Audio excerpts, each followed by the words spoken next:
चलो भाई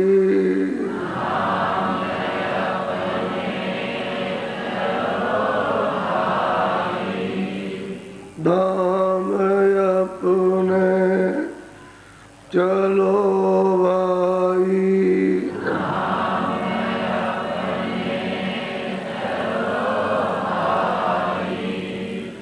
पराए देश नहीं रहना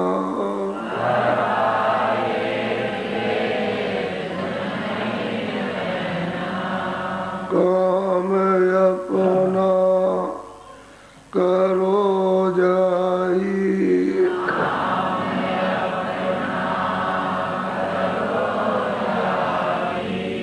काम अपना करो जाई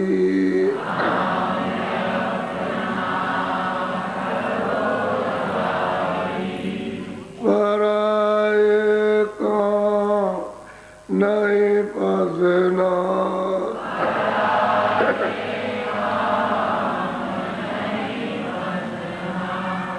गुरु का नाम संभाले चलो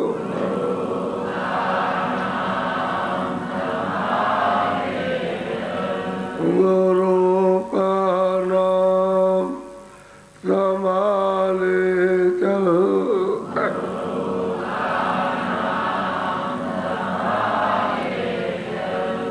यही है दाम गठबंधना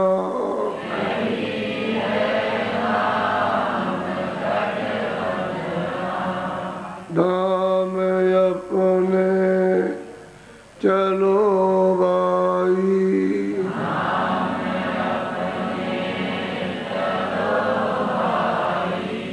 धाम अपने चलो भाई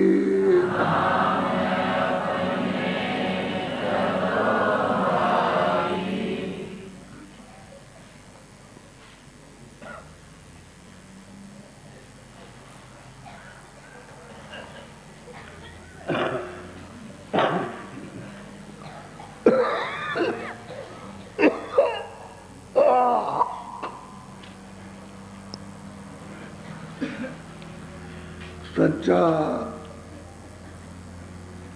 नाम जो दिया जाता है उसी को कहते हैं गुरु का बताया हुआ। तो गुरु ने अंदर के नामों को बताया कि ये ऐसे ऐसे उतर के आए और ऐसे ऐसे चढ़ोगे। ये असली जीवात्माओं का धन है। जैसे शरीर का धन सामान, अब ये शरीर है, इसका आप कहते हो भाई ये सामान है, इसका धन। क्यों इसका धन? इसके काम आता है, बस इतना ही है। अब अंदर का जो शरीर है, लिंग शरीर या सूक्ष्म शरीर, वो नाम जो बताया गया, स्थान का नाम, फिर कारण शरीर का नाम, फिर उस परे का नाम, यही गुरु का दिया हुआ नाम। यदि नाम को छोड़ के गुरु भजने लगो, वो नहीं, वो जो गुरु ने बताया है ये नाम आपको चढ़ने का, वो और गुरु उसी में अंदर है, वो मिलेगा आपको। कोई कोई आदमी समझ बैठते हैं कि नहीं गुरु का नाम उनका भजा जाए, उनको उल्टा समझ बैठते। अंदर का नाम जो बताया वो गुरु का नाम दिया हुआ, उसको भजना चाहिए। क्योंकि ये चीज़ सब जगह तो मिलती नहीं है कि हर जगह आपको मिल जाएगी, कहीं भी जाओगे। जब नहीं रास्ता मिलेगा तो आप भजन नहीं कर सकते। फिर भजन होगा आपका इंद्रियों का। बाहर के कर्मों का भजन करोगे तो बाहर के कर्मों से सूरत तो कभी जगेगी नहीं, और इन कर्मों का आपको शारीरिक फल मिल जाएगा। इसलिए जो दिया नाम उसको भजो, यानी उसका भजन करो। असली चीज तो आपको ये समझाई गई, और सब महात्माओं ने समय समय पर उसने सब बताया करके। अरे भाई जब कोई नहीं जानता था तो शुरू में महात्मा है तो उन्होंने बताया कि देखो ये चढ़ने का नाम। आज के 50 साल पहले समय अच्छा था, यानी सात्विक समय था, तो लोग जो है आजकल सब लोग ज़्यादा तादाद में शाकाहारी रहते थे। यानी मान लो कि अगर 10% है तो 90% शाकाहारी, और अब ये बात खत्म हो गई।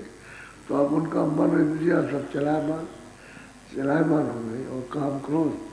अच्छा, सत्य का जो मनुष्य सत्य का विवेक है वो तो खत्म हो गया कि हम क्या कर रहे हैं क्या नहीं कर रहे हैं। तो सोची विचार करो, जो कुछ कहा बकते हैं बस यही। इसलिए अपना बुद्धि बोध भी गया, आत्मबोध तो मिलने को है ही। और कहते हैं भाई गुरु का नाम जो दिया है उसका भजन करो। भजो मतलब भजन करो, अभ्यास करो, यानी उस आवाज़ को, उस शब्द को, उस नाम को, उसको सुनो घाट पर बैठ करके। अब घाट न बताया जाए तो फिर कैसे बैठेगा? सब बात कह दी जाए और घाट न बताए भजन कैसे करेगा? तो नाम भी बताएंगे, घाट भी बताएंगे। और सूरत में कान है वो भी बताएंगे, आँख है वो भी बताएंगे, नाक है वो भी बताएंगे, और कहेंगे ऐसे सुनो ऐसे देखो। ये सब युक्ति न बताई जाए तो फिर नाम क्या चाहिए? उसका फल क्या? कुछ नहीं। और किसी ने कुछ कह दिया और बताया कुछ नहीं, तो करनी से ही तो मिलेगा। तो वो नहीं बताया जाएगा तो उसे कुछ मिलेगा नहीं। करने से फल प्राप्त करना, यानी वस्तु मिलेगी करने से मिलेगी। अब जैसे बाहर की करनी करते हो तो आपको बाहर कुछ मिल जाता है उसमें। ऐसे ही आत्म करनी है, वो चेतन कर्म है, उससे करोगे तो चेतन मिलेगा। बोलो। अनाद बाजे बजे गगन में, सोने सोने मगन होत अब मन में। कहते हैं बहुत प्रसन्नता होती है क्योंकि बाजे बड़े अद्भुत हैं। गगन आकाश मंडल में जब सूरत घाट पर बैठ के सुनती है और सफाई जब होने लगती है तो सुनाई देने लगती है। जब सुनाई देते हैं तो अपने आप बाजे सब सफाई कर लेंगे, क्योंकि तो जड़ी है, औषधि है, उसी से मन बुद्धि चित्त अंतःकरण सूरत निर्भर।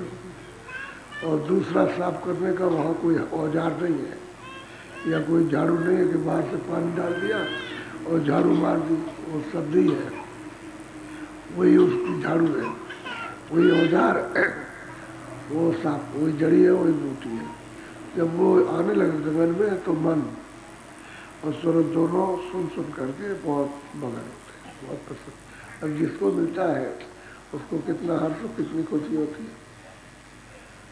जिसको मिलेगा तो संसार में तो ये खुशी, ये हर्ष ही नहीं, ये मगनता ही नहीं, लेकिन ये तो परमार्थ की चीज़ है। तो अंतर के अंदर ही लेकिन कितना खुश कितना मगन होता है, क्योंकि उसको असली धन उसको मिला। जो चीज़ बाहर ढूंढ रहा था और नहीं मिल रही तो उसको घर ही बैठे मिल गई, अपने घर ही में मिली तो मगन तो हो गए। तो कहते हैं गगन में बाजे बज रहे हैं, बात बात के बाजे। अब बाजे क्या, आप कभी ब्याह शादी में जाते हो या कोई त्यौहार होता है उसमें बाजे बजाते हो तो कहते हो भाई बाजे के बगैर काम नहीं चलेगा, बाजे तो होने चाहिए, बाजा एक सगुन है। इसी तरह से घट में ये बाजे कुछ भी नहीं बजते, इनमें कुछ रस नहीं है और उसमें तो रस है। वो तो बाजे अनहत शब्द से यानी अमृत से सने में बाजे बज रहे हैं, उसमें बहुत रस है, बहुत मिठास है, इतनी मिठास किसी में तो मन उसको पा करके बहुत मगन चलता है, पूछता है कि ये चीज़ तो हमको कभी मिली नहीं। तो ये मिलेगी कहाँ? जो महात्मा जिनके पास होगा उनसे मिलेगा। वो जब भेज देंगे तभी तो आपको गोपनीय राज मिलेगा, नहीं देंगे ये तो गोपनीय राज है, ये रहस्य है, तो इसको सब तो जान नहीं सकते, जो जानेगा वही बताएगा। अब किसी को मालूम तो है ही नहीं है, सब लोग भटक रहे इधर से उधर उधर से उधर करते थे। कोई पृथ्वी का परिक्रमा लगाता है, कोई कहता है चलो उसको देखेंगे, कोई कहता है हम दक्षिण में चलेंगे, कोई पश्चिम में, कोई पूरब में, कि चाहे देवी का दर्शन करेंगे, कोई कहता है चलो भाई रामेश्वरम चले मूर्ति, वहाँ भी किसकी बात? अरे वो भी तो बलदाऊ जी और कृष्ण बलदाऊ है, तो वहाँ रख दिया। वो तो आप यहाँ उनके गांव में भी देख सकते हैं आप, लेकिन भागा थोड़ी, शायद वहाँ बैठे हो, तो छुपे तो आपके अंदर है, ये छुपे तो सब अंदर ही है आपके, लेकिन वो रास्ता किसी को मालूम नहीं।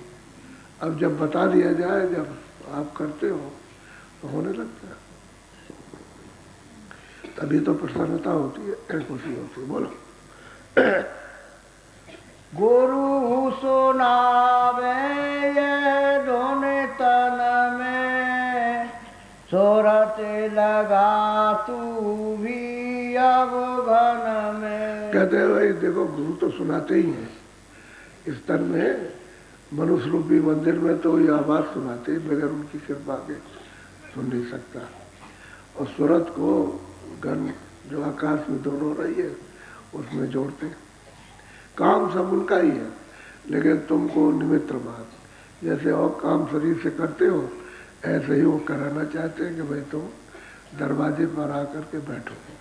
इतनी बैठक तो यही आपकी साधना, और बाकी काम तो वो करते ही हैं, वो करेंगे ही। बाकी काम आपके बल का बस का नहीं है, बाकी वो करते, लेकिन दरवाजे पर बैठना आपके बस का काम है। तब भी उसमें मदद करते हैं कि भाई देखो ये संसार नहीं है, धोखा है, फिर पीछे रहोगे, पश्चाताप करोगे कि हमारा समय निकल गया, व्यर्थ जीवन चला गया और हमको कुछ नहीं मिला, झगड़े झंझट में फंस गए।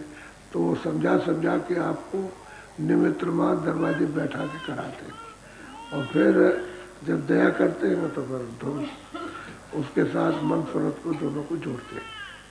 अब तभी तो प्रसन्न हो रहे हैं, यानी मन और सूरत प्रसन्न होती है जब उस धुन को सुनती है। और अद्भुत बाजे जो हाथ से नहीं बजाए सकते, ये कोई खाल थोड़ी है कि भाई खाल पर डंडा मारा तो बाजे बजने लगे, फूक दिया। वो तो उसके मुख से निकल रहा, बाजा तो उसके मुख से निकलता है।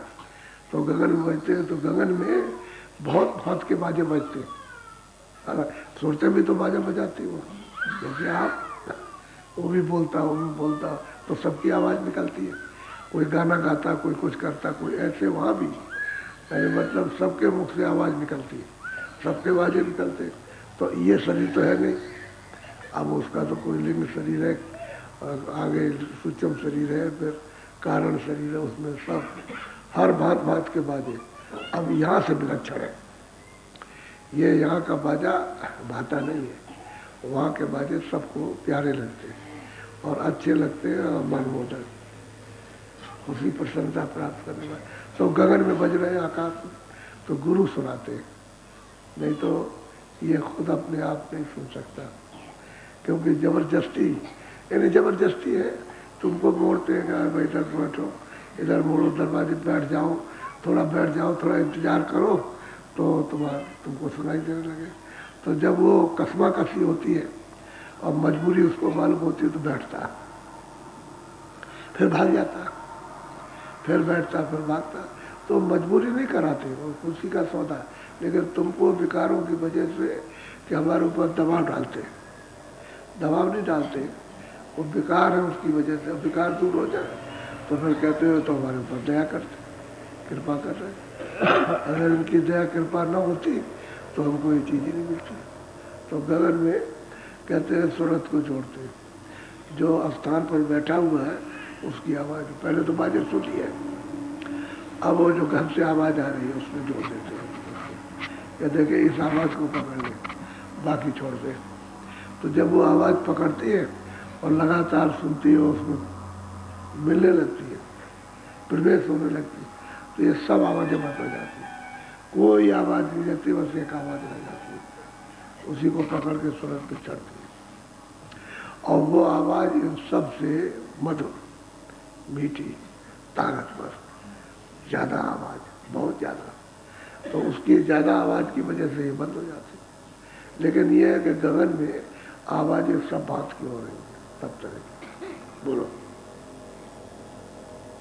मारे सिंह को चढ़ी सबन में शब्द मिलाया जुगन जुगन। अब यह है कि कर्मों को मारा, कर्मों से तो जीतना है आपको, लड़ाई तो कर्मों की है, पाप पुण्य की, इसको छोड़ना है। तो जब यह सफाई नहीं होगी तो कैसे आप उससे लड़ सकेंगे। तो गुरु ने कृपा की, आवाज़ सुनाते हैं, नाम से जोड़ते, तो कहते हैं कि भाई इस खेत को तो जीतना है, कर्मों के खेत को। अब ये खेती है जिसमें आपको फल प्राप्त हो रहा, दुख सुख का, समझिए, जन्म मरण का, 84 का, नरकों का, सबका। अब यही है, कह लगे भाई अब इसको मारोगे तभी बचोगे, इसकी सफाई करोगे, और धुन सुन करके ये सब साफ हो जाती। ये सब ऊपर से जो बोझे हैं अदले बदले के, सबके अदला बदला देना। अब मैं मोटी बात आपको सुनाता हूँ, जैसे बकरा काट रहे हो या गाय काटते हो या किसी आदमी को काट रहे हो, समझते, वो सब उसी तरह से मैं ब्याज के बदला देते, आपको काटते ऐसे काटते। वो तो ऐसी जगह पर जन्म दीजिए, वहाँ ये नहीं होता है कि भाई स्त्री है पुरुष, कुछ नहीं। आदमी जो है अपनी स्त्री को काटने लगेगा, वो उसको बाल में गला दबा देगा, चढ़ बैठेगा उसके ऊपर में, समझ गए, या उसको आग में जला देगा। उसी इसी तरह से आदमी के लिए भी है। तो ये जिसके जैसे साथ किया वैसे वो करता, बदला लेता। अच्छा, ये सब चीज़ें जब आप अभ्यास में ऊपर करो तो सब खड़े होते हैं, हमारा बदला दिए, चिल्लाते हैं कि हमारा बदला दिए जाओ हमारा। अगर समर्थ पुरुष ना हो तो आप उसके बदले से छुट्टी नहीं सकते, वो जाने नहीं देगा, बदले मांगते, चिल्लाते हैं जोर से, बड़ी जोर से आवाज देते हैं, और फिर वो कैसा कैसा रूप बनाते हैं, तो उनके रूप को देख करके तो भय, इतना भय लगेगा कि जैसे जान निकल गई, ऐसा होगा। बदला है आदमी, बदला, समझे। तो ये बदला, किसी को मारो पीटो बदला लेगा, पूरा बदला छोड़ नहीं सकता, और उसे बदला तो चुका नहीं है, इसको जैसा किया वैसा करो।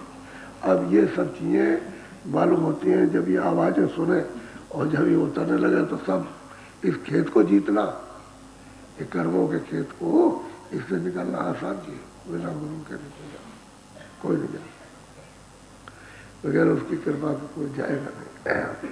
तो ये है, अब गुरु अंदर भी काम करे और बाहर भी काम करे, बाहर भी सफाई करे, अंदर भी सफाई, बाहर से भी बोले, अंदर भी बोले, बाहर भी बताए कि तुम कहाँ कहाँ फंसे पड़े हुए हो और क्या क्या तुमको होना, तुम्हारा क्या दशा होगी, ये भी उसको फिर अंदर में सब। अच्छा, गली तो सब अंदर ही जमा, नहीं जो कुछ करनी कर्मों की गंदगी है या अच्छा है बुरा तो सब अंदर, बाहर कहीं नहीं। बाहर कोई मतलब है बाहर की आंखों पर या यहाँ कोई पेट पर सीने पर, ये जमा नहीं है, तो ऊपरी हिस्से में सब जमा, पूरा का पूरा जितना भी जुग जुगांतरों का ये सब यहाँ पर जमा है। जहाँ आपने जिस जल में जो किए हैं वो सब, तो वो तो सफाई घन की आवाज़ सुनने से ही होगी। गगन में जब धुनें सुनेंगे तभी सफाई होती, इसके पहले नहीं। तो गुरु उधर भी सफाई करने काम करता, नहीं साफ करने काम करेगा तो नहीं होगी सफाई। तो जैसा तैसा अंधेरे में बैठा रहेगा, तो फिर जब आँख ही नहीं बनेगी, उसकी साफ ही नहीं होगी, खुलेगी नहीं, तो क्या देख सकेगा, कान नहीं खुलेंगे तो क्या सुनेगा। अब वो कहती है सूरज भाई गगन में बाजे बढ़ रहे, सुन करके मन अति प्रसन्न और खुश होता है। तो गुरु क्या करते हैं कि भाई जो ऊपर से आवाज़ सैदल कमल से आ रही उसको पकड़ा देते, इसको पकड़ा देते। तो गोस्वामी जी महाराज ने जब अपने गृहस्थ आश्रम में घर में रहते थे, घर से बाहर नहीं गए थे, तो उन्होंने बिल्कुल साफ कहा कि वो बिलो, मेरी जब आँख खुली और मैंने ये सब देखा तो सामने मतलब दिखाई दिए मोह बिलो राम, उसका है। तो उनकी आवाज़ पकड़ी, आवाज़ पकड़ के वहाँ गए, कहते सैदल कमल में ज्योति स्वरूप का साक्षात्कार दर्शन हुआ, तो वहाँ शब्द को पकड़ के गए थे। यानी वो कहते हैं जब शुरू में घोर शोर भया भारी, बहुत शोर मचा, कहते हैं इतना घोर शोर हुआ कि हम भी बड़े आश्चर्य पड़ गए कि ये को तो क्या है, ये है क्या चीज़। लेकिन ऐसा प्रतिदिन रोज रोज असोई, कहते हैं ये घोर शोर रोज रोज होता रहा, रोज बैठते रहे, रोज होता रहा, रोज बैठते रहे, रोज सुनते रहे, कपड़े थे। ऐसे ही एक दिन सूरत चढ़ गई, ऐसा तो होता ही है। ऐसे ही करते करते करते करते सूरत चढ़ जाती, शब्द पकड़ लेती है, चढ़ जाती है। जब चढ़ती है, पकड़ लिया नाम को, जो गुरु ने वेद बताया था उसको पकड़ लिया तो मुकाम पर पहुंच गए। ऐसे ही साधकों के सबके लिए बताते सब एक ही है, दूसरा कोई रास्ता वो नहीं बताते, सबके लिए। जब एक रास्ता बताते हैं, कोई कर लेता है, कोई चल देता है, कोई नहीं करता, कोई बैठा ही रहता है। ये तो सब तरह के लोग होते हैं, कुछ करते हैं, कुछ नहीं करते, कुछ लगातार करते हैं, कुछ मतलब करके कुछ पाने लगते हैं, कुछ चलने लगते हैं। ऐसा ही होता है। तुम कहोगे नहीं सब, ऐसा नहीं होता। वो तो सबके अलग अलग कर्म है, अलग अलग भाव हैं, अलग अलग श्रद्धा है, अलग अलग विचार हैं। जब उस तरह का बनेगा तब चलेगा। अब किसी का विचार बिल्कुल एकदम से शुद्ध हो गया, उनके भाव, श्रद्धा, प्रेम, आस्था उसकी हो गई तो चल पड़ा। अब इसमें कुछ कचाई कचोट रहती है तो वो खींचती है इधर संसार की तरफ में, तो उतने में तो काम बिगड़ता। इसीलिए तो इसको बताया जाता है कि भाई चलो प्रेम करो, प्रेम करो, प्रेम करो, तो प्रेम में से छूट जाएगा। प्रेम में भी छूटता, जैसे तुम किसी से प्रेम करने लगो, किसी आदमी से करो, किसी चीज से प्रेम करो, तो सबसे टूट जाएगा, उससे प्रेम हो जाएगा। कहेगा अरे भाई यहाँ से चले जाओ, तो वो भी चला जाए, वो भी चले जाए, दोनों चले जाएंगे, सबसे टूट जाएगा। न माँ बाप से प्रेम, न किसी से, न यार दोस्त से, किसी से कोई प्रेम नहीं, न भाई बंधुओं से छोड़ के चलते थे। इसी तरह से परमात्मा भी जब महात्माओं से प्रेम होता और महात्माओं को उससे हो जाता, तो फिर तो आप चल देते हो, फिर तो जो कहते हो वही करते हो, वो संसारी कहते हो नहीं करते, कभी वही करोगे। तो इसके माने प्रेमी, प्रेम मिला तो उसने प्रेम से काम किया, बात को माना, इसलिए चल देता, तो भाव टूट जाता। जो भाव इसका जमा है उसका टूट करके उसमें जमा हो जाता, एक जगह इकट्ठा हो गया, तो वो ले जाना चाहते कि चलो भाई अंदर से, तो कहते हैं भाई सूरत शब्द को पकड़ लेती है। बोलो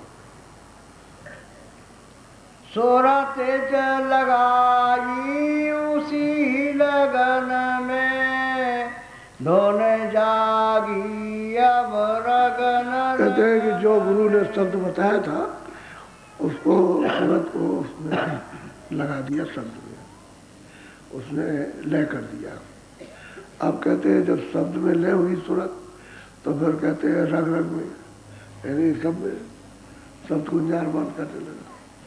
कोई आदमी सोचता है कोई नीचे नहीं, ऊपर से नीचे तक, तभी तो रोम रोम प्रज्वलित होता।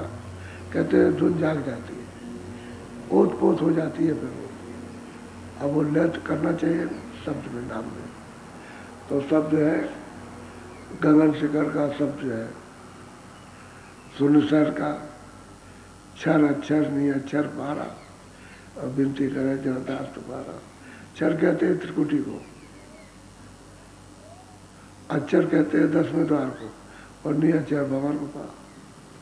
कहते भाई दास आपका वहाँ विनती करता है जो पार है, उससे प्रार्थना, स्तुति तो उसी की होती है। असली चीज है जब इन सब की आप करा लेंगे और इनको मिल जाएंगे, तब आगे बढ़ते जाएंगे। सच्ची आरती तो सतपुरुष की होती है। बीच में सबका दर्शन होगा, तो कोई अपमान किसी का थोड़ी होता, और बहुत प्यार, बहुत सम्मान, बहुत आदर सबका होता है। और साधक क्या करता, सबका आदर करता, तभी तो आगे जाएगा। सब जो रास्ते में मिलेंगे सबका आदर, सबका सम्मान, और सम्मान क्या दृष्टि से, जो सूरत में दृष्टि है उससे होता है। शरीर तो ये रहता ही नहीं, वहाँ जाओगे तो शरीर नहीं रहेगा, ये शरीर तो यही रह जाता है। आगे लिंग शरीर में जाओगे तो लिंग शरीर में आदर, और उससे निकल जाओगे सूक्ष्म में तो सूक्ष्म में आदर होगा। वो तो सूरत उसमें भी बैठी है, इसमें बैठी है, लिंग में भी बैठी है, सूक्ष्म में बैठी है, और कारण में बैठी है। अब इनसे सबसे परे जब जाए तब काम बने इसका। अब ये भेद तो कोई जानता नहीं, शब्द ही पकड़ के निकलोगे, इसको भी छोड़ दोगे। इसमें इसी शरीर में लिंग शरीर है, इसी शरीर के अंदर लिंग शरीर फिट है। वो तो और लिंग शरीर के अंदर में सूक्ष्म शरीर है, उसके अंदर अंदर और फिर उसके अंदर कारण शरीर है। तो मोटा खोल निकालो तब तो निकलेगा।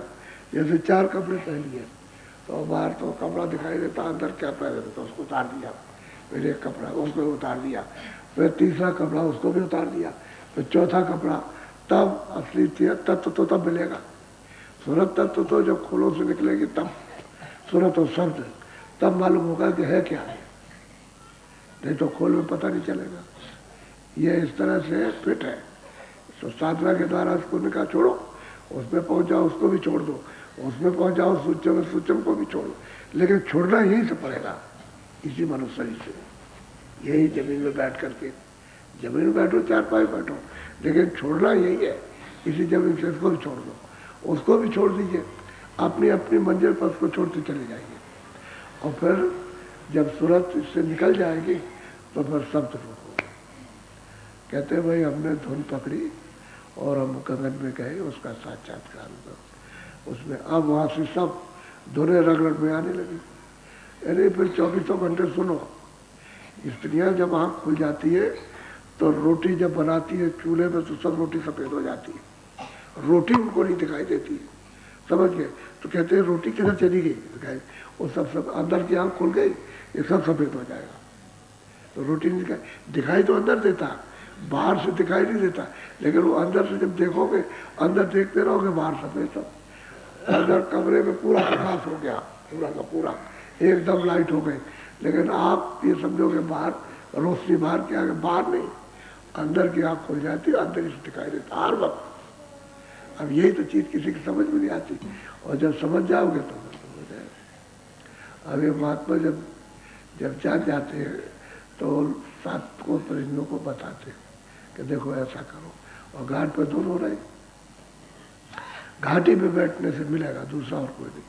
अब आंखों का यदि सूरत का घाट ही है, जहाँ बैठी ऐसे बैठी है। अब ये तो हिस्सा सब नीचे है, ये आकाश का हिस्सा, ये है, इसके ऊपर नहीं है, तो सूरत यहाँ बैठी हुई है, इसी को घाट कहते हैं।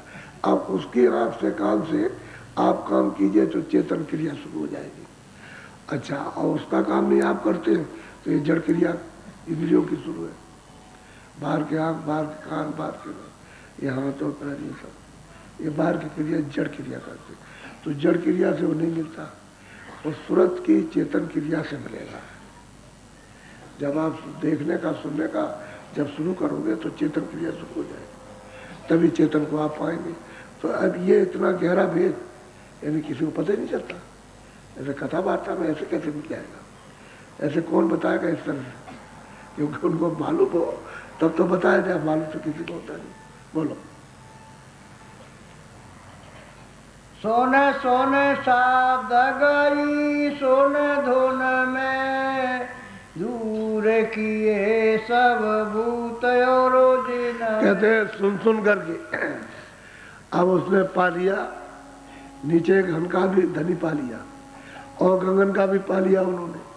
अब कहते हैं सुन करके धुन, सुन में गई, सुन कहते हैं 10वें द्वार को पार ब्रह्म को, कहते हैं उस धुन में अब लगी और उसमें प्रवेश हुई।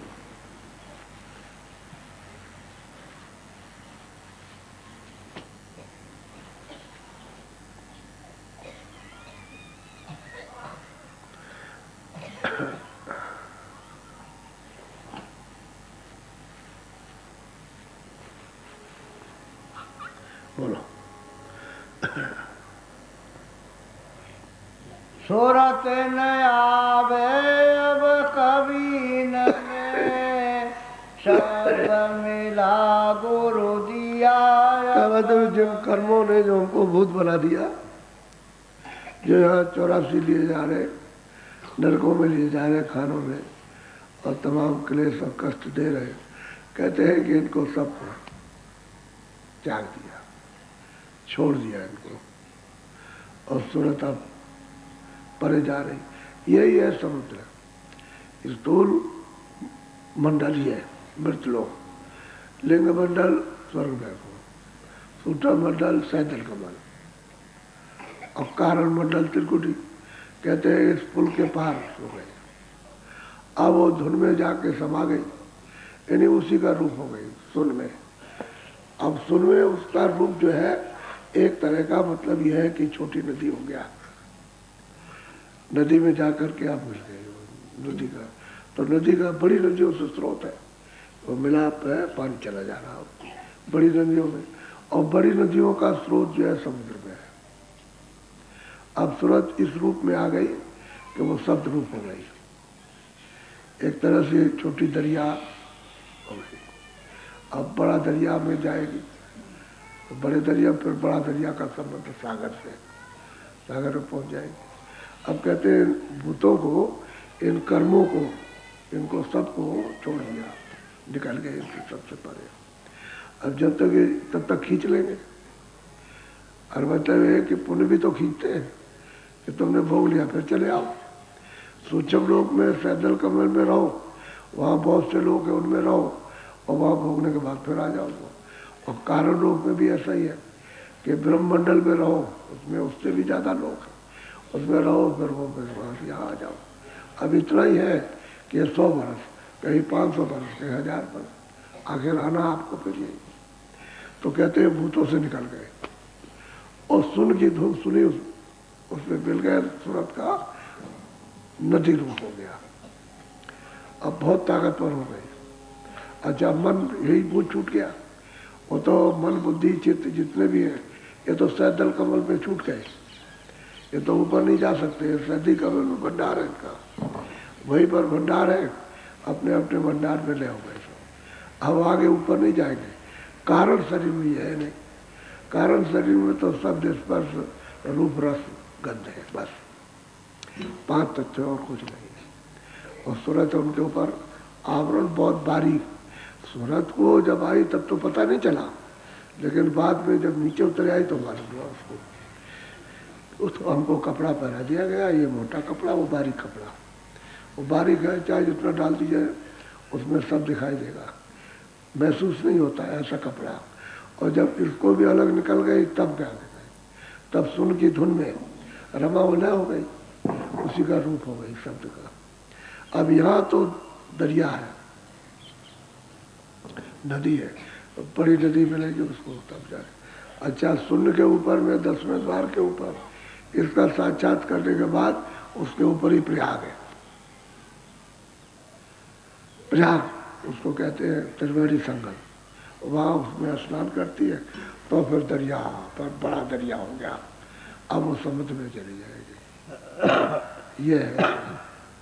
फिर तो वहाँ से खबर लग जाती है कि इसको समुद्र में जाना है, बड़े दरिया बगैर प्रयाग। कहते हैं तो प्रयाग अगमपुर मासा, यानी प्रयाग कहाँ पर, अगमपुर मासा। सूरत लाए जो चढ़े आकाशा, यानी यहाँ से सूरत जब ले जाएगा वहाँ सुन के ऊपर पहुँचेगा तब प्रयाग का स्नान होगा, तब बड़ी नदी होगी। फिर उसको जब तक उसमें स्नान नहीं करेगी तब तक बड़ी नदी में नहीं, बड़ा रूप नहीं हो सकता, तब तक एक नदी का रूप रहेगा, तो बड़ी नदी का रूप हो गया। तब उसको खबर ऊपर की पड़ती है सब उसको इस तरह से, क्योंकि उतर के आई ना, तो इसका छोटा छोटा छोटा अपनी शक्ति को चिंत करती आई। और वहाँ तो शक्ति बहुत है। बोलो। शब्द प्रताप मिटाई तपन में, जागे उठी जग देखी सुपन। कहते हैं भाई शब्द के प्रताप से, नाम के प्रताप से, कहते हैं ऐसी कृपा दया गुरु की हो गई कि जाग गई। और ये फिर अब क्या मालूम हुआ कि सारा संसार स्वप्न। सही बात है, वैसे भी अगर बुद्धि से सोचो तो सपनी है। अभी कहते हो हमारा बच्चा, हमारी बच्ची, हमारा ये हमारा, और फिर अभी सुबह ही और राम नाम सत्य है, राम नाम सत्य है, तो सुबह ही उसकी शकल सूरत ढक गई। और उधर जाल के गाड़ दिया, जला दिया, तो बस उसके बाद तो खत्म हो गया। कहे भाई क्या था अभी शकल तो मतलब, तो इसी को कहते हैं स्वप्न। अभी तो तुम समझते थे कि अपना है, और अभी क्या हो गया, जरा सी देर में कुछ कर, तो सब चीजें स्वप्नी है।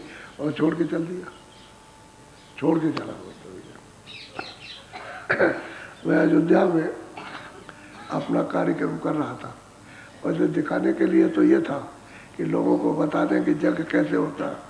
तो हमने कहा भाई चावल और गन्ना इतना होगा कि लोग काटने से थक जाएंगे, अभी लोग जंग करना नहीं जानते।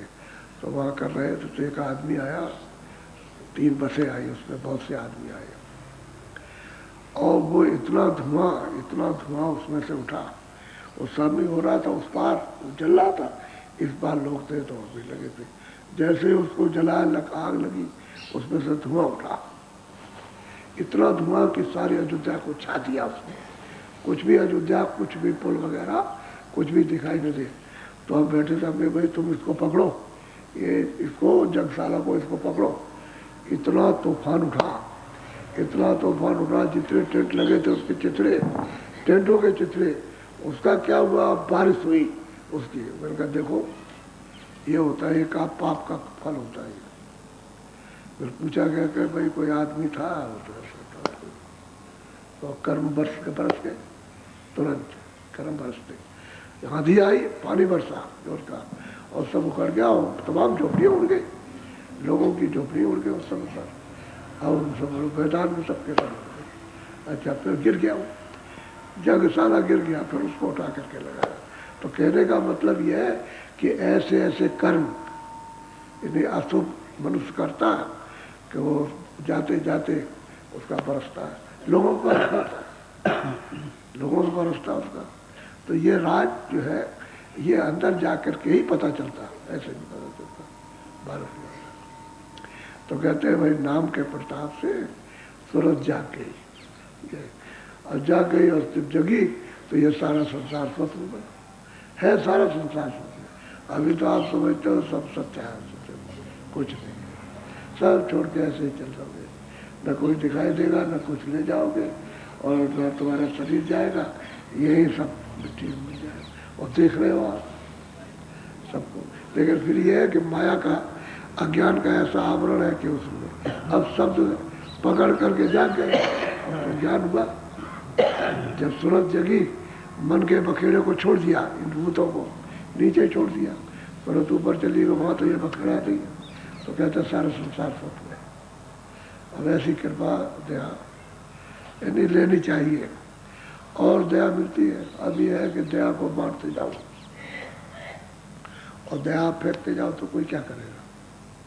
वह महात्मा तो बांटते, और जब मनुष्य नहीं ले पाते हैं तो पशु पंछियों कीड़ों को बरसा देते हो, तो उनको भी बेचारों को फल प्राप्त हो जाता है, उनको भी होता है। महात्माओं ने दया बरसा दी तो तुरंत उनकी मतलब ये कि उन्हीं छूट करके मनुष्य शरीर में आते हैं, तो मनुष्य शरीर का फल उनको प्राप्त हो गया। अब आप इसमें कमाई कर लो, अब मनुष्य शरीर पा के कमाई करो, नहीं वैसे मनुष्य शरीर मिलता ही नहीं, तो चलते चलाते बरसा देते हैं। अभी तभी तो किसी को पता ही नहीं कि आबादी कैसे बढ़ गई, और हम लोगों से कहते थे बढ़ने दो, आप इसमें दखलंदाजी मत करो।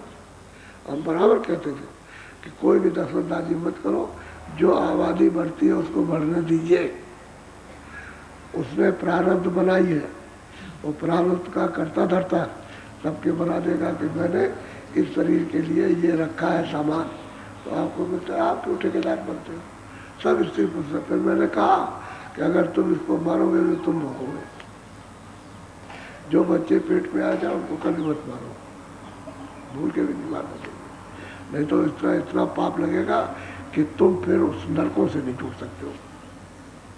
जो यातनाएं दी जाएंगी, तुमने तो उसको पेट में खत्म कर दिया, और वो फिर तुमको मतलब कितनी यातनाएं देगा वहाँ ले जा कर के, तो तुम तो समझते हो हमको सुख मिल जाएगा।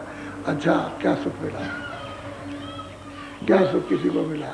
सब रोते हैं कि शरीर रोगी हो गया, आदमी भी कहता है, पुरुष भी कहता है कि हमने ये करा दिया, वो करा दिया, ऐसा करा दिया, बच्चे नहीं जाना पैदा होगा। अच्छा, तुमने ये किया, तो मतलब क्या आपको फल में फायदा क्या मिला? मुझे आराम मिल गया? हमको तो एक भी आदमी नहीं मिला जो ये कहता हूँ मुझको आराम मिल गया। सब रोते हुए दिखाएंगे। भाई कुदरत के नियम को क्यों बैठते हो आप उसको बैठोगे तो कुदरत आपको बैठ देगी, वो तो कुदरत नेचर है, तो नेचर तो देख रही है। नेचर कोई अंधेरा थोड़ी है कि कोई पेड़ है वो नहीं देख रहा, नेचर तो मतलब उसका रूप है, वो देखती है। जो काम कर रही जो आप नहीं कर सकते हो वो काम करता है, उसको नेचर कहते हैं, आप पैदा नहीं कर सकते हो, सूरत को ला नहीं सकते हो, निकाल नहीं सकते हो।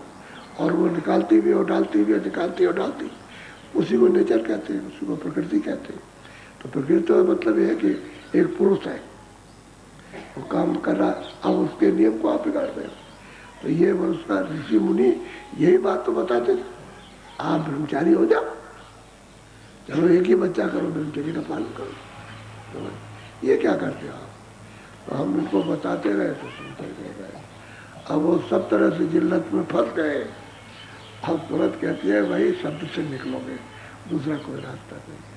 और आप कहोगे और तरह से निकल, शब्द ही पकड़ के जाओ। अगर इन सब बुजुर्गों भूतों से, कर्मों से बचना है तो शब्द को पकड़ के चलो।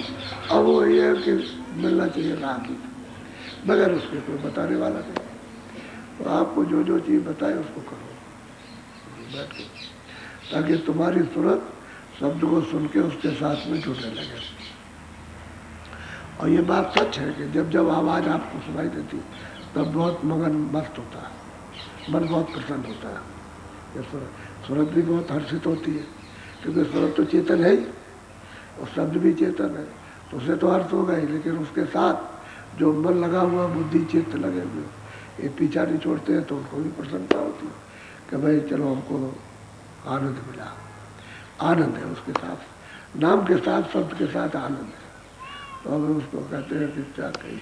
तो सूरत अब समझने लगी कि भाई वो तो बखेड़ा छूट गया मन का, बुद्धि का, चित्त का, कर्मों का, और निकल के आए कि ये सब स्वप्न है, सब नीचे का जितना भी सब स्वप्न है।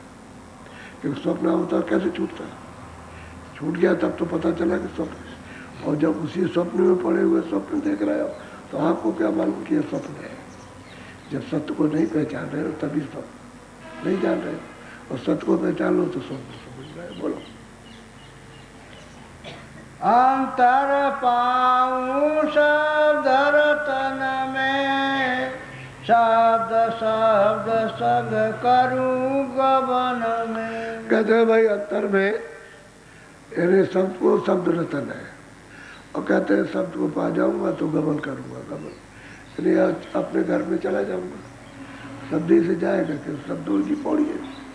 पौड़ी इसी को कहते हैं कि इस शब्द को पकड़ा इस स्थान पर, ऊपर से आ रहा उस शब्द को पकड़ा उस स्थान पर, इसको पौड़ी कहते हैं। एक स्थान से दूसरा, दूसरे से तीसरा, और शब्द ही उसका ले जाने वाला, शब्द ही से चढ़ाई होती है। तो कहते हैं शब्द शब्द को पकड़ के गमन किया, चल दिया, और स्थान स्थान पर पहुँचेगा, और शब्द ही घर में पहुँचा देगा। और अलग अलग शब्द अलग अलग लोगों का है। या अब इस लोक का शब्द है तो सैदल का शब्द त्रिकुटी नहीं बजा सकती, न त्रिकुटी का ये बजा सकते। इनका अलग अलग, इनका शब्द अलग, उनका अलग, पार ब्रह्म का अलग। अब पार ब्रह्म का शब्द इधर नहीं बजा सकते, आप नहीं बजाएंगे। और फिर महाकाल पुरुष का उनका अलग है, अपना अपना शब्द है, वो अपने स्थान पर अपने मंडल में रहेगा। जब वहाँ जाओगे तो वो मिल जाएगा। तो कहते हैं शब्द ही शब्द गमन किया, पहुँचे, गमन करना पहुँचे, शब्द ही से पहुँचते। और दूसरा रास्ता सबने कहा, जितने भी लोग सभी ने बताया कि शब्द ही से जाओगे, शब्द ही से आए, और शब्द नहीं मिलता। बोलो। शब्द कहूँ अब मारे मदन में, सत्य गुरु पूरे कहे पुकार सबन में। सबको पुकार के कहते हैं कि अगर मर्दन करना है, यानी मतलब है विकारों का, और जाल से छूटना है तो शब्द पकड़ लो, नाम पकड़ लो, आवाज पकड़, और बगैर उसके नहीं होगा। और आवाज पकड़ने का रोज भजन करो, पकड़ के आ जाएगी रोज। सोचिए, थोड़ा मन को रोक कर रोज बैठो, ध्यान करो, भजन करो, सुनो, तीनों चीजें हैं। सुमरन कहते हैं हमने आपका नाम लिया, आपके रूप को याद किया, ये आपका नाम, ये रूप की अवस्था, इस पर बैठे हुए हो, वहाँ से आवाज आएगी। तो आप जब घाट पर बैठोगे तो जब आप उसको सुनने लगोगे, धीरे धीरे सुनोगे सुनोगे, तो आप जैसे जैसे हल्के कान खुलेंगे तो हल्की आवाज़ आएगी, ज़्यादा खुलेगा ज़्यादा आने लगेगी, और खुलेगा और आने लगेगी। पर्दा हट जाएगा तो उस गगन की आवाज़ पूरी आने लगेगी। ये पर्दा तो हटे आपका, अंतःकरण साफ हो तो उसकी आवाज़ आने लगे, तो उस गगन की आवाज़ आएगी जिस गगन में आप रहोगे। आप उससे चलो ऊपर, तो ऊपर चलते चलते चलते चलो आवाज़ छूट जाएगी, दूसरे गगन की आवाज़ आएगी। ऐसे ही एक चीज़ छूटती जाएगी, एक पर्दा उतरता जाएगा, दूसरा उतरेगा, दूसरा उतरेगा, तीसरा, फिर निखालिस शब्द है, निखालिस शब्द है, तो उसमें कोई पर्दा नहीं, बस तुरंत उसमें स्वाभाविक इसमें लय हो जाती है। वो तो इतनी तेजी से खींचता है ना कि बिजली भी नहीं खींच सकती, इतनी तेजी से तुरंत को खींचे अपने मिलाने का, अपना रूप बना देता है। यह है शब्द की महिमा। तो शब्द ही करता, शब्द ही करता। एक शब्द ले आया, एक शब्द ले जाएगा, एक शब्द फेंक रहा नीचे वो फेंक रहा, और एक शब्द उठा ले जाएगा। ये इस तरह का है वो उतार चढ़ाव। एक ले आया, एक ले जाएगा। अब वो जो ले जाएगा वो मिलना चाहिए, जो ले आया उसको छोड़ना चाहिए। अब यही भेद बताते हैं। जब अंदर की आप धुने आवाज़ें सुनते हो तो बताते हैं कि भाई इसको छोड़ दो, इसको ऊपर जाने वाला पकड़ो, नीचे वाला छोड़ दो। अब सैदल कमल के ऊपर बहुत आवाज़ें हो रही हैं, बहुत वाणियाँ हो रही हैं तरह तरह की। तो सब वाणियों की जरूरत क्या है? उनको बताया कि स्थानीय आवाज़ पकड़ो। बस जब स्थानीय आवाज़ पकड़ोगे, बादल की तरह जो मृदंग, तो बिल्कुल साफ सुनाई देता है एकदम, उसको पकड़ लो, सब आवाज़ बंद हो जाए। उसी धुन को उसी में ले होकर के मुकाम पर पहुँच जाओ तो उसका साक्षात्कार हो जाएगा। तो आपके अंधेरे में बैठे हो, चलो लल्लू इधर चले आओ, कह लगे अरे पिताजी अंधेरा तो है, कह लगे कैसे आए, कुछ नहीं दिखाई दे, कहते अच्छा आवाज़ पकड़ ली। तो आपने आवाज़ पकड़ी, उधर से आ रहे तो चले जा रहे हो, कह सीधा चला, मेरी आवाज़ को सुनता देख इधर मैं बोल रहा हूँ, तो इधर को चला आवाज़ सुनते सुनते, जब वो पहुँच गया पास में तो मिल गए।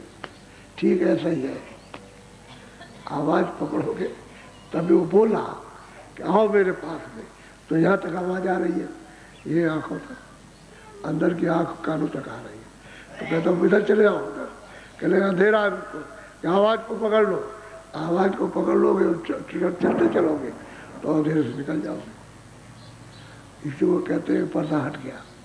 जब अंधेरे से सूरज निकली तो क्यों, कि उसको साफ कर दिया उसने, तो निकल गया, अंधेरे से ऊपर आ गए। अब जब ऊपर आई तो दिखाई देने लगा उसको। इसी को सफाई कहते हैं। और क्या, अंधेरे में बैठी, बिल्कुल अंधेरे में, कुछ नहीं दिखाई देता, कुछ सुनाई नहीं देता, कुछ सुनने को नहीं मिलता। और जब ये सुनाई देने लगेगा तो मतलब ये सुनाई भी देगा, सुनने को मिलेगा, दिखाई भी देने लगेगा, तो पर्दे से निकल गए। ये तो स्वाभाविक बात है। तो वो बुला रहा, सदा से टेर रहा कि देखो मैं आवाज़ पकड़ लो तो मेरे पास चली जाओ। अब कोई आवाज़ पकड़ते ही नहीं।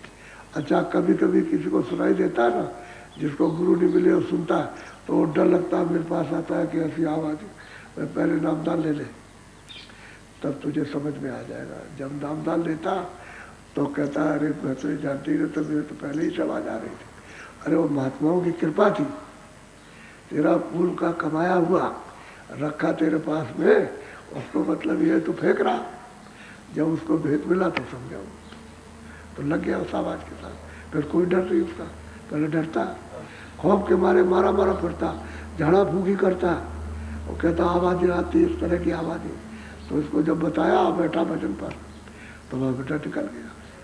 तो ये है कि न जानने के कारण, न भेद मिलने के कारण, और वो डर रहा उससे, और वो प्यार कर रही है और वो डर रहा, वो बुला रही है, वो डरता है कि नहीं हम नहीं सुनना चाहते हैं, हम ऐसी आवाज़ को नहीं पाते जो रात दिन शोर बचाए।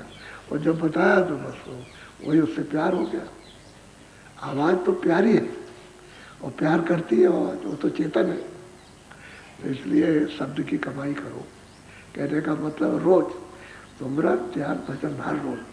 तो अपना काम करो और उनको अपना काम करना हो अपना करेंगे, तो अपना तो करो। तो अपनी कमी में तो कमी मत रखो कि भाई हम बैठने में कमी रखें, थोड़ा मन को, थोड़ा बुद्धि को, थोड़ा चित्त को, वक्त जब बैठो सुमिरन ध्यान भजन तो रोक के रखो। यही आपकी नरक परक है, इतना ही तो है, यही तो साधन है कि दरवाजे में इनको बैठा लो तो फिर काम उसकी दया से शुरू हो जाए। अब दया के घाट पर तो बैठते नहीं हो, और दया आती है और फिर भी नहीं परख पाते, तो तुम्हारा मन जहाँ जहाँ लगा वही फैला हुआ, फंसा हुआ। इसमें डूबे हुए हो और उजाले की तरफ नहीं जा रहे, भाई इतनी बात है। तो थोड़ी तो मेहनत करो, थोड़ी मेहनत करेंगे वो, और थोड़ी मेहनत वो करेगा जिसकी याद करते हो, तीनों की मेहनत जुड़ जाएगी, सर से काम हो जाएगा। ऐसे ही काम होता है। नहीं याद क्यों कराया जाता है कि वो भी दया करें। इधर क्यों जोर लगाते हैं कि उनकी भी कृपा हो जाए, और तुम जुड़ करा तो चलो कृपा ग्रहण कर ले, दया ले ले। इसलिए करनी करो, मार्ग बन डालो इंद्रिय रोग द्वारा। इतना काम करो तो अब की फिर आगे की सदगुरु जाए, करो काम। ये नहीं करते तो इसलिए रोज आप आवाज से शाम को भजन होगा, सत्संग सुबह और शाम को भजन। तो भजन में थोड़ा टाइम दे, कि वहाँ तो जाते हो आलस हो जाता, क्योंकि वहाँ तो कोई है नहीं है, तो आप सचेत होकर के कुछ कर नहीं पाते। और थोड़ा सा यहाँ बनेगा, यहाँ सामने रहेंगे बनेगा, तो बस कुछ काम बन जाएगा। कुछ तो आलस बने में घर में नहीं होता, क्योंकि आलस तो घेरे हुए, जल में जलवंतरों का आलस घेरे। तो जब चाहो तो लेट गए और सो गए, कहते आप तो थक गए, तो 5 मिनट में थकावट आ जाती, 10 मिनट में। लेकिन जब होने लगेगा तो घंटा हो जाए कुछ नहीं होगा, 2 घंटे हो जाए, 4 घंटे बैठे कुछ पता नहीं चलता। थकावट का नाम क्या है? कुछ नहीं। फिर तो बस रस मिलने लगा उसको। लेकिन शुरू में करना। हम लोग भी गुरु महाराज के पास गए तो बहुत मेहनत की, अपनी तरफ से तो करनी चाहिए, नहीं जानते, जो बताया उसको तो करो, उसको करना चाहिए। अब ये है कि खूब मेहनत, ये सब शरीर बिल्कुल दुबला पतला हो गया। ये लोग तो सामने थे, अरे कह लगे साधु तुम तो बिल्कुल कुछ शरीर में रह नहीं क्या कुछ। तो हमें करने से तो ऐसे ही होगा, जब कुछ मेहनत करेंगे तो कुछ ना कुछ होगा। जब बाहर का गल जाए और जब सीमेंट की बाहर का सूख जाए तो ठीक है। नहीं मोटेपन में क्या होगा, मोटा आदमी बैठ भी नहीं सकता, तो क्या मतलब होता है। तो मेहनत थोड़ी करनी है, और मेहनत ही से लोगों को बताया जा सकता कि मेहनत करो, थोड़ी मेहनत करो। जितनी मेहनत तुम करते हो काम काज में, उतनी मेहनत इसमें नहीं है, बहुत थोड़ी सी मेहनत। लेकिन अभी शुरू में भारू लगती है कि बहुत मेहनत है, ये ज़्यादा मेहनत मालूम होती है। और जब आप करने लगोगे तो मेहनत कुछ कहते बहुत सुलभ, यानी बाद में सब सुलभ। पहले बात इसीलिए पढ़ने लिखने में माँ बाप कितना जोर देते, बच्चे को घर में मारते, स्कूल में अध्यापक मारता, वहाँ भी डांट लगती, यहाँ भी लगती। तो जोर में जब पढ़ने लगता तो वही चीज़ मतलब सरल हो जाती। इसी तरह से ये भी पढ़ाई, अध्यात्मवाद की भी पढ़ाई, घर से नहीं होगा, अरे होगा कैसे नहीं, करो थोड़ा सा हो जाएगा। जब करते करते जोर लगाते और वो भी जोर लगाता है, वो भी लगता है, ऐसे ही होता है। हम तो अपनी बात लोगों को अभी तो कुछ बता ही नहीं, तो बताए तो मतलब ये तब आपको पता चले, करते करते होता है। लेकिन कुछ नहीं जानते, सब जान जाते, जो कुछ नहीं जानते वो तो हम लोग क्या जानते, कुछ नहीं, कुछ रस भर भी, एक रत्ती भर भी नहीं जानते थे, एक कण भर भी जानते थे, पता ही नहीं होता। अब वो तो उन्होंने बैठाल के और करा करके कृपा हो गई, दया हो गई, ऐसे विद्यार्थी दया। सही बात है, दया ले नहीं सके, जो दया लेनी चाहिए थी वो ले नहीं पाए, क्योंकि अपने को पता ही नहीं था कि दया कैसे ली जाएगी। समझिए, दया तो बहुत की, कृपा बहुत हुई, लेकिन जैसी भरपूर लेनी चाहिए थी वो मतलब ये जैसे झोली फैला दिया जाए और दया ली जाए, ऐसे वो तो मार पीट करके डांट डपट करके मतलब है ठीक ठाक। तो वही कर रही है उनको। जीव तो बेचारा जुग से फंसा हुआ, जब से सतलोक से आया है तब से अभी तक यहाँ छुटकारा हुआ नहीं।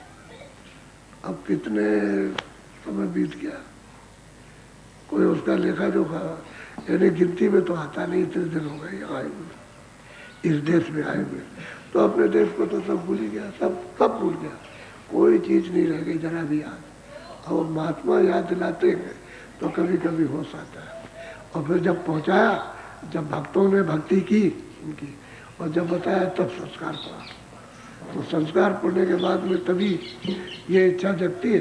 अगर पिछले महात्माओं का संस्कार हो तो आप सुनने के लिए तैयार ही नहीं। जिन पर संस्कार नहीं है वो कोई नहीं आ सकता, वो इस चीज को सुन ही नहीं सकता, उसकी समझे भी नहीं, कुछ नहीं आएगा। वो समझेगा कूड़ा कचरा है। क्यों?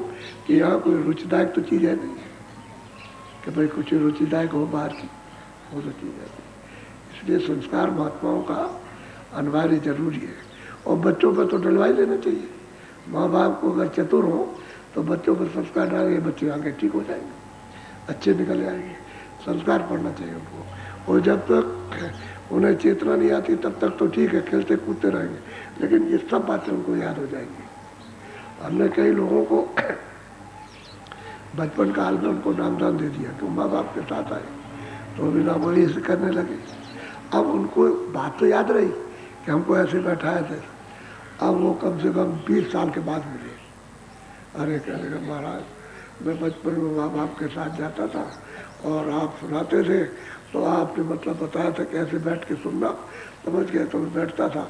अब आप मिले 3 दिन के बाद तो पढ़ने लिखने के बाद अधिकारी हो गए। अब वो मतलब BA में पास करने के बाद नौकरी करने लगे, नौकरी में फंस गए। अब वो मिले तो बात तो उनको सब याद आ गई, समझ गए। तो कहने लगे कि हम शाकाहारी हैं, हमारे माँ बाप शाकाहारी थे, हम शाकाहारी, हम कुछ नहीं खाते पीते। इतना तो हमने तो संस्कार पड़ गया। अब उनको बात याद हो गई।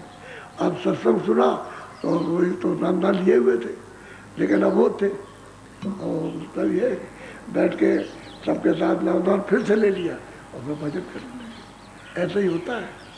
संस्कार पढ़ने का बहुत लाभ होता है।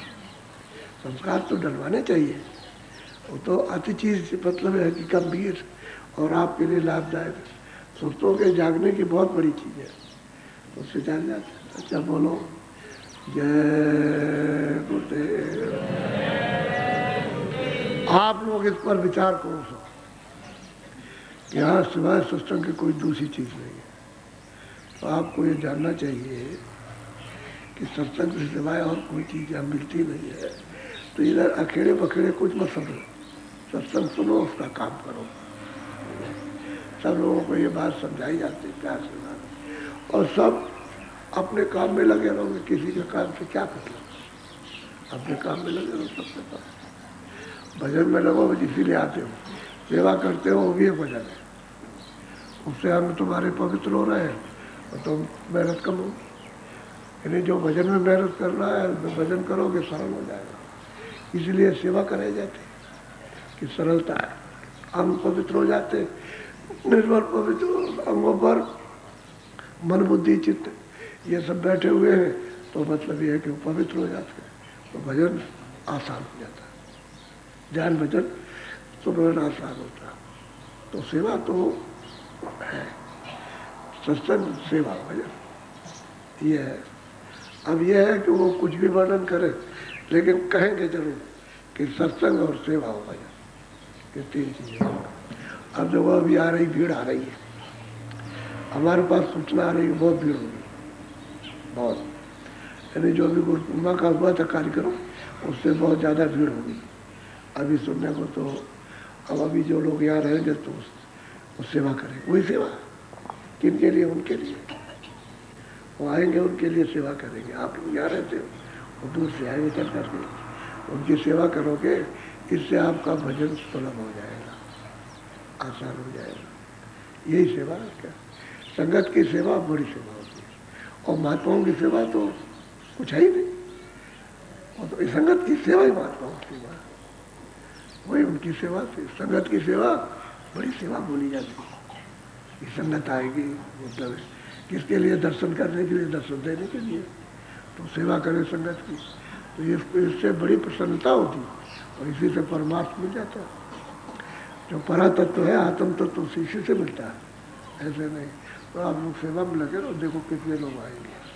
अभी इंतजाम हो रहा है। अच्छा, आपने यहाँ कोई आंदोलन तो है नहीं, कोई हड़ताल तो है नहीं, कोई मांग तो है नहीं, किसी से कोई मांग रहे कुछ दे कि हमको ये दे दीजिए, ये तो कोई मांग नहीं है। और हम लोग किसी कर्मचारी अधिकारी की जो जिले के रहते उनकी व्यवस्था में कोई बाधा तो है नहीं। आपने आए, अपने रहे 8-10 दिन, 12 दिन, 15 दिन, अपना अपना बिस्तर सत्संग लिया, खुराक ली, अपना मतलब ये बस से चल दिए।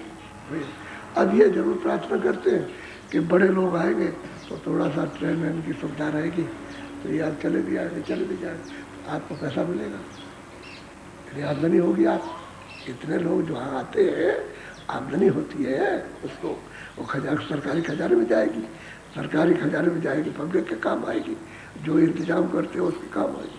और फिर लोगों का कितना व्यापार, 6-6 महीने की कमाई करके यहाँ चले जाते हैं, दुकान लगाते हैं, उनका सामान बिक जाता है, लोग खरीद ले जाते हैं। ये तो हर तरह का लाभ, कोई कंडा बेचता है, कोई ये बेचता है, कोई दूध बेचता है, कोई दही बेचता है, कोई सब्जी बेचता है, सबका बिक जाता है। तो कितना लाभ, कितना फायदा। तो ऐसे नुकसान नहीं होता।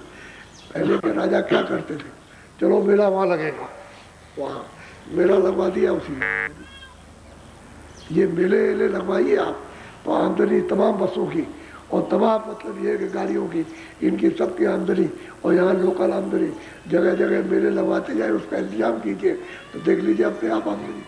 ऐसा टैक्स नहीं लगाते थे, इन्हीं से आमदनी कर लेते थे मेलों से। ये पहले था, ऐसे ही करना चाहिए। आमदनी के बड़े रास्ते, अगर आप नहीं कर जानते तरीका तो कोई बात क्या बताएगा, आप सुनते ही नहीं। टैक्स लगाने से समृद्धि नहीं होती। औरंगजेब ने टैक्स लगाया, कश्मीर में घूमने गया तो एक माई अनार बेच रही थी, अनार ऐसे बड़े बड़े तो रखे हुए थे अनार, कि माई क्या कर रही हो, कि अनार बेचती हो। तो क्या करती हो कि इसमें डाल करके इसको कूट देते तो रस निकल आता। अच्छा, तो कितने का तो बताया होगा उसको, कि मतलब 4 पैसे का है, 6 पैसे का है उस जमाने का। तो उतने में गिलास भर के दे दिया। कहने लगे ओ ये तो मतलब ये कि इसमें तो टैक्स लगना चाहिए।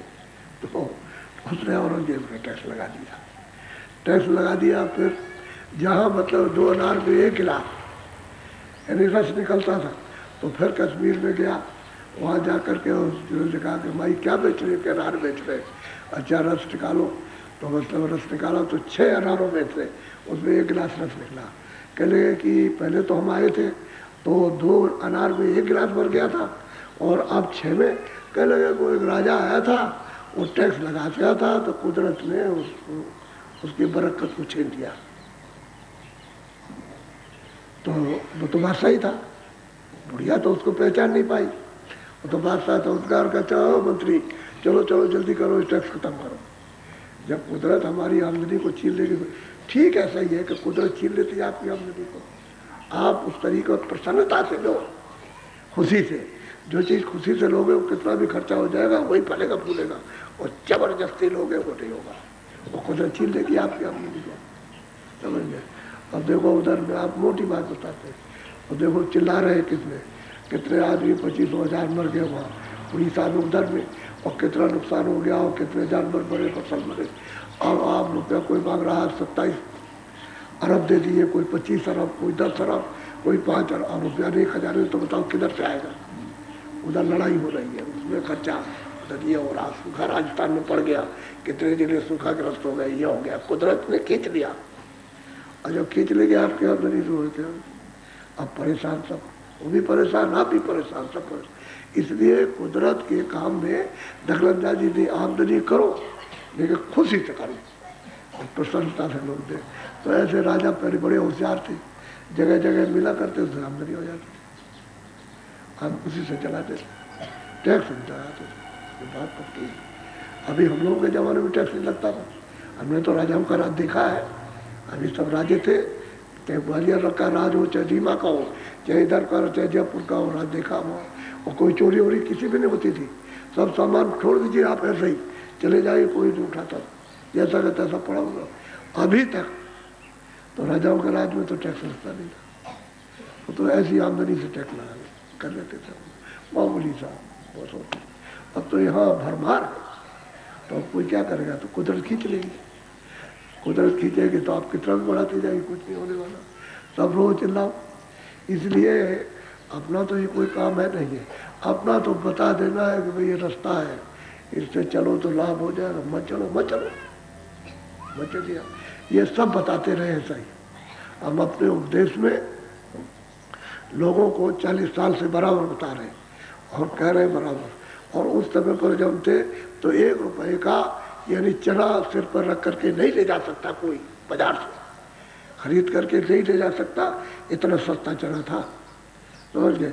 18-18 किलो, 20-20, 25-25 किलो तो हमारे सामने क्यों बिकता रहा 1 रुपए का? हम कैसे उसको मान लेंगे आपकी बात? हमारे सामने 6 पैसे तोला चांदी हमारे सामने बिकती रही, तो हम किसी की बात को ऐसे कैसे मान लें? और फिर आखिरी तो जनता तो उस समय पर भी थी, पेड़ तो उस समय पर भी था, पेड़ तो बढ़ते थे, सब जमीनें खाली पड़ी थी और कोई जोतता नहीं था। अब सब जमीनी जंगल जुत गए और सब कुछ हो गया फिर भी कभी, तो इसके माने है कुदरत साथ नहीं दे रही किसी का भी, ना रैयत का ना राजा का, किसी का साथ नहीं दे रही।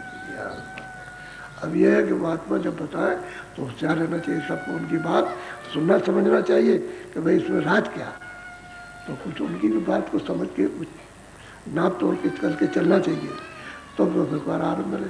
और सच्ची बात कही जाए, उसको पर्दा डाल दिया जाए तो वो सब लोग वो सब हम भी उसी में, उसमें क्या, हम कोई बाहर थोड़ी है, अरे हम भी तो उसी में बैठे हुए, ठीक है, जो हो रहा सो रहा, समझ गए? अपने अपने कर्म का सब को मिले। बोलो जय गुरुदेव, जय गुरुदेव।